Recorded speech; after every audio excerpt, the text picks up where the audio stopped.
ITI की सभी subject की प्रिपरेशन करने के लिए और सीबीटी एग्जाम पास होने के लिए सब्सक्राइब करें हमारे चैनल को और सबसे पहले नोटिफिकेशन पाने के लिए दबाएं इस बेल आइकन को। नमस्कार दोस्तों, स्वागत है आप सभी का यूट्यूब पर और आप देख रहे हैं आईटीआई गुरु चैनल। तो दोस्तों आज हम आपके लिए एक ऐसा वीडियो लेकर आए जो कि आपकी एग्जाम में बहुत ही हेल्प करने वाला है। तो दोस्तों वीडियो को अंत तक देखिए, क्योंकि अंत तक देखेंगे तो आपको समझ में आ जाएगा और आपके पास होने के चांसेस ज़्यादा बढ़ जाते हैं। क्योंकि आप यही चीज़ नहीं देखोगे पूरी तो आप आगे कौन सी चीज़ ऐसी है कि वो पूरा देखोगे, ठीक है। तो इसमें हम टॉप 20 क्वेश्चन यहाँ पर करने वाले, ठीक है।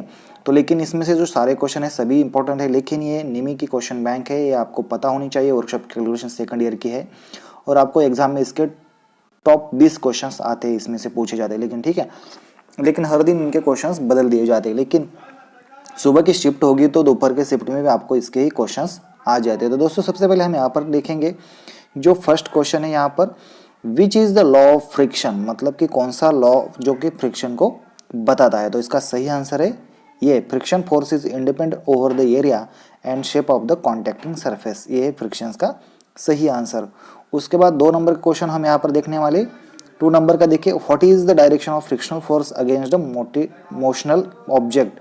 क्वेश्चन 2 देखिए बी, इसका ऑपोजिट टू द ऑब्जेक्ट, ये है क्वेश्चन 2 का सही आंसर। मतलब कि what is the direction of frictional force का डायरेक्शन कौन सा है अगेंस्ट मोशनल ऑब्जेक्ट। अगर होता है मोशनल ऑब्जेक्ट होता है तो उसको फ्रिक्शनल करने वाली जो घर्षण का बिंदु होता है वो किस तरह से होता है। तो उसका जो सही आंसर यहाँ पर ऑपोजिट टू द ऑब्जेक्ट के विरुद्ध साइड में हो जाता है। क्वेश्चन नंबर 3 देखेंगे यहाँ पर, which force is directly proportional to the normal direction between the contacting surface. दोस्तों इसमें और एक बात मैं आपको बता रहा हूँ कि इसकी जो एग्जाम है वो अपने लोकल लैंग्वेज में 2 लैंग्वेज में आती है, आपकी एक इंग्लिश में आती है और आपकी जो रीजनल लैंग्वेज होगी उसमें आएगी, ठीक है, मदर लैंग्वेज में।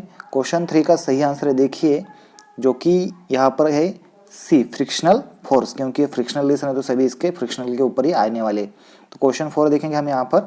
तो सबसे पहले, which one of the following acts in the wheel and roads if vehicles are able to run roads. अब देखे, one of the following acts in between the wheel and roads, मतलब कि जो गाड़ी का व्हील है, 2 व्हीलर 4 व्हीलर गाड़ी का जो पहिया होता है, road and wheel if vehicle are able to run on roads, तो क्या तैयार होता है, मतलब फ्रिक्शन तैयार होता है, कोरोजन होता है, इरोजन होता है, मोशन होता है, कुछ होता है। मतलब कि इसका भी सही आंसर है क्वेश्चन नंबर 4 का, फ्रिक्शन होता है, मतलब कि घर्षण हो जाता है।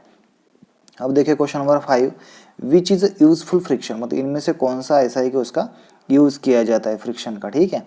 तो इनमें से देखिए, ring in the cylinder, crankshaft bearing, wheel hub bearing, brake shoe lining. तो दोस्तों क्वेश्चन नंबर 5 का सही आंसर है डी, यहाँ पर सही आंसर, क्योंकि ब्रेक जो लगता है गाड़ी का उसको शो के ड्रम ब्रेक से उसको लगाया जाता है, ठीक है। उसके बाद हम देखें question number 6, which is wasteful friction, मतलब इसका यूज ही नहीं किया जाता, मतलब ऐसा वो वेस्ट है।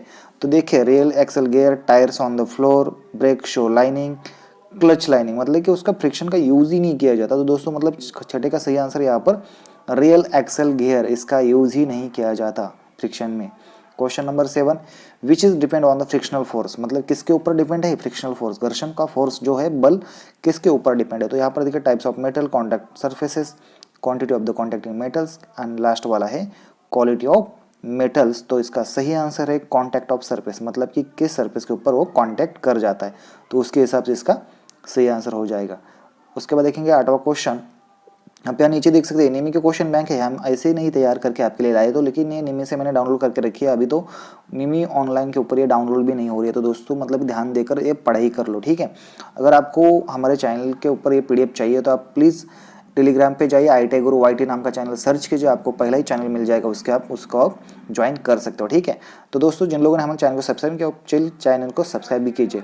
How coefficient of friction is expressed, मतलब कि कोएफिशिएंट को कैसे फ्रिक्शन में दिखाया जाता है। तो मतलब कि 8वां का सही आंसर है, हम यहाँ पर देखेंगे, पहला ऑप्शन हमने देखा यहाँ पर, ये it is expressed as the ratio of force and area, क्या है, फोर्स ऑन एरिया का जो रेशियो है वो है।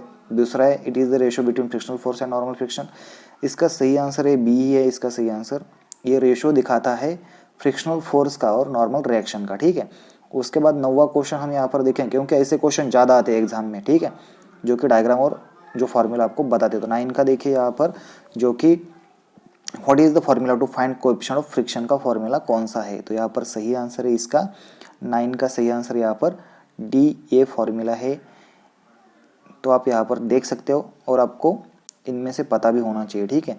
और जो 10वां क्वेश्चन है यहाँ पर, which symbol is used to denote coefficient of friction, मतलब कौन सा यूज किया जाता है कोएफिशिएंट ऑफ फ्रिक्शन के लिए। तो 10वां का सही आंसर है यहाँ पर बी, इसका यूज किया जाता है, म्यूटा। 11 नंबर हम यहाँ पर देखेंगे, what kind of friction is called if two objects are in contact at rest. तो 11 नंबर का सही आंसर है c, static friction. What kind of friction is called, मतलब किस तरह से, और उसका बोला गया है उन्होंने, दो object are in contact at rest, मतलब कि वो एक दूसरे के कांटेक्ट में है तो कौन सा फ्रिक्शन हो जाता है, मतलब कि स्टेबल फ्रिक्शन हो जाता है, स्टैटिक मतलब कि न हिलता हुआ। हमारे 11 क्वेश्चन हो गए, 12वां क्वेश्चन हम यहाँ पर देख रहे हैं, ठीक है।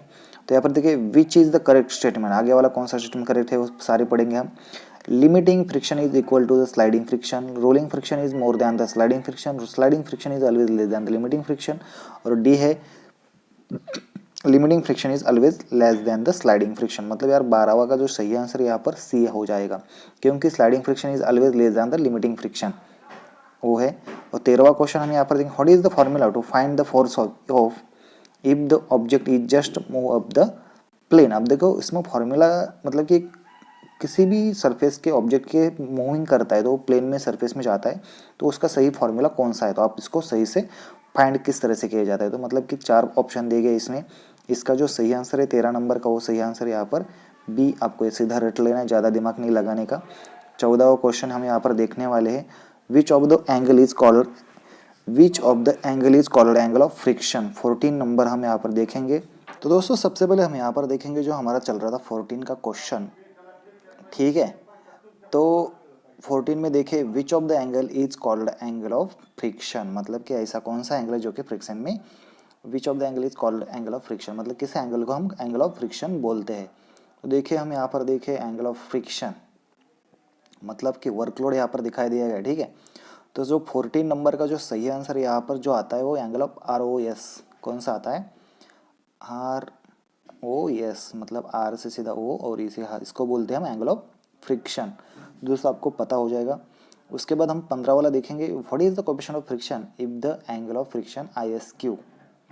अब देखिए अगर ISQ हो जाएगा, इज Q हो जाएगा, तो मतलब कौन सा आ जाएगा, what is the friction of Q, जो कि 15 नंबर का सही आंसर है। मतलब ऐसे कोई से क्वेश्चन देगा, tan थीटा इसका सही आंसर है, लेकिन मैं आपको बोल रहा हूँ कि कुछ ऐसे क्वेश्चन है सिर्फ आपको पढ़ के और रट के जाना है, मतलब कि उनका मतलब नहीं निकलता कौन सा है क्या है, ठीक है।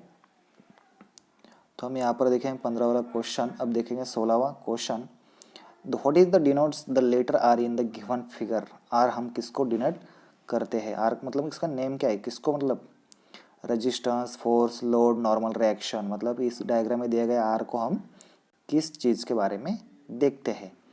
तो विच डिनोट मतलब आर कौन सा टॉपिक डिनोट कर देता है यहाँ पर। तो देखेंगे 16 नंबर का सही आंसर यहाँ पर डी, नॉर्मल रिएक्शन यहाँ पर दिखाता है आर। उसके बाद हम देखेंगे जो 17वां क्वेश्चन है, what is the purpose of lubricant. Lubricant का यूज किस काम के लिए होता है, उसका उद्देश्य क्या है, increase the pressure, to increase friction, to reduce pressure, इसका सही आंसर है सी, ये घर्षण कम कर देता है।